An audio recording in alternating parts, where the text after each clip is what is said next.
Jamala karazany araiky mairveika indrindra no rakotry ny zandaro avy ao amin'ny brigady ny Jamanjary Nosbe tao Dar es Salaam. Raha natao ny velampandriky nandritra ny andro sy fanjava maromaro dia nahitagna karazagna jamala sy fitaovagna fitsindromana ary fihinanagna tamin'ireo mpandafo sy mpividy ary mpihina. Mila foagnana io tambazotra ny zava-mahadomelona eto Nosbe fa maro ireo efa lasa dala fa indrindra ny zaza tsy ampitao si mpianatra saika efa mivary lavo amin'io zava-mahadomelona io. Fa miezaka ny gendarmerie am'izao fotoana zao amin'ny fanajana lalàna sy fampanajana lalàna.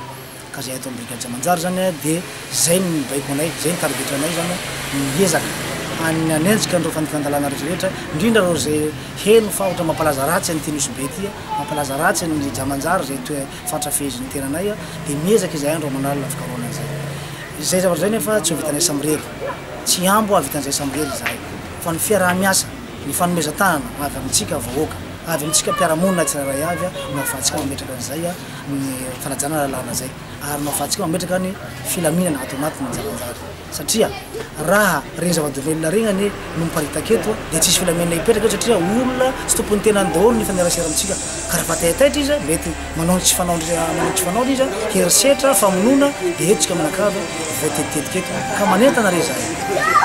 Ny numéro anay dia velona mandrakarivo ary zay koa dia miezaka hatrany hatrany mamaly ny antsonareo aza misalasala miantso raha misy trangany zavatra na misy zavatra mampiahiahy indrindra mahakasika ny zavatra mahadomelona eo fa tandondoza ireo taranakitsika indrindra reo zaza mpianatra zay anaparatandroany io tsy mahafantatra ny aratsiny tsy mahafantatra ny konsekensiny. Sarotro ary tsy mora fahazahoagna vokatra karaha ity hoy Rahery Mamy Nirainy Zoly commandant brigade ny Jamanjary Nosbe satria raha misy miantso meky ndraikindraiky fiara tsisy soliky dia mamoaka vola avy amposo na mandeha vity na mandeha bajaji satria ny zandaro dia natao hiaro vahoaka sy ny fananany.